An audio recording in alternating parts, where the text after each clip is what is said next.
ती म्हातारी आजीला तिच्या लेकीची आठवण येत होती. मग तिने ठाव केलं की आज मी माझ्या लेकीच्या घरी जाणार. मग ती निघाली. मग तिला रस्त्यात एक वाघोबा मिळाला.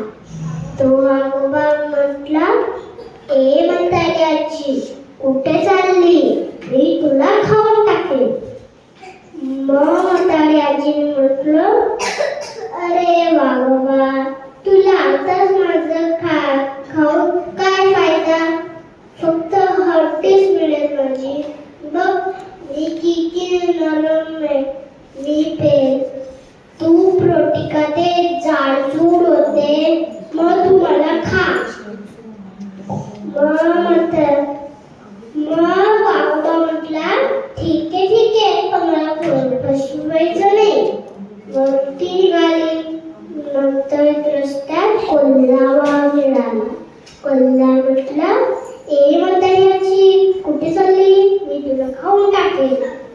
मग ती म्हातारी आजी म्हटली, अरे कोल्हा, तुला आताच खाऊन मला काय फायदा?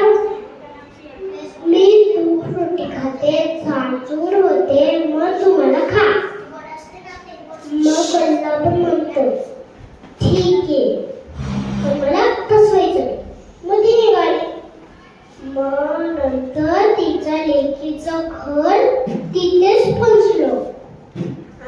तिनं खूप खुश झाली. मग 4 दिवस राहिली ती. तूप रोटी खाल्ली, जाडजूड झाली. मग तिला आता जायचा वेळ झाला. आता तिच्या घरी.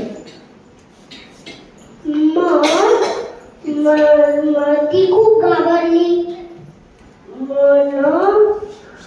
मग तिच्या लेकीने म्हटलं, म्हातारी आजी, का घाबरली? तर म्हातारी आजीने सगळी जंगलमधली घटना सांगून दिली. मग तिच्या लेकीने म्हटलं, फक्त इतकंच ना? मग तिने खूप मोठा भोपळा आणला आणि ते भोपळ्यात ते म्हातारी आजीला बसवून दिलं.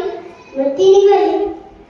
मग नंतर तिला एक वाघोबा मिळाला. त्यांनी म्हटलं, ए भोपळ्या, कुठे चालली? तर तू म्हातारी आजीला पाहिलं का? तर मग भोपळ्याच्या आतमधूनच म्हातारी म्हणाली, म्हातारी मला काय ठाऊक? चल रे भोपळ्या, टुनुक टुनुक, चल रे भोपळ्या, टुनुक टुनुक. मग ती निघाली. मग वाघोबाने म्हटलं, हे भोपळ्या मधून तर म्हातारी आजीचा आवाज येतो. मग तो दळाने पडाला आणि ते भोपळ्याच्या मागे जात होता.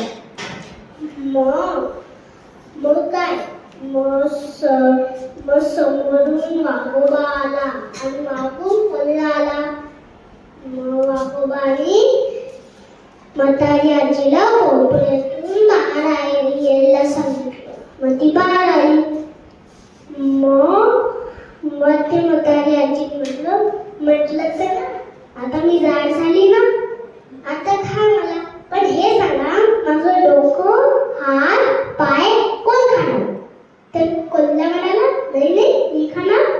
वाघोबा म्हणाला, नाही मी खाणार. दोघांची भांडाभांडी झाली. मग ती परत म्हातारी आजी भोपळ्यात बसून चालली गेली आणि म्हणत गेली, चल रे भोपळ्या, टुनुक टुनुक, चल रे भोपळ्या, टुनुक टुनुक. मग हे गोष्टीमध्ये आपल्याला शिकायला मिळालं की आपल्याला अक्कलीचं काम केलं पाहिजे हुशारीपेक्षा. Thank you very much. Thank you very much, Samantha. One more left, and she is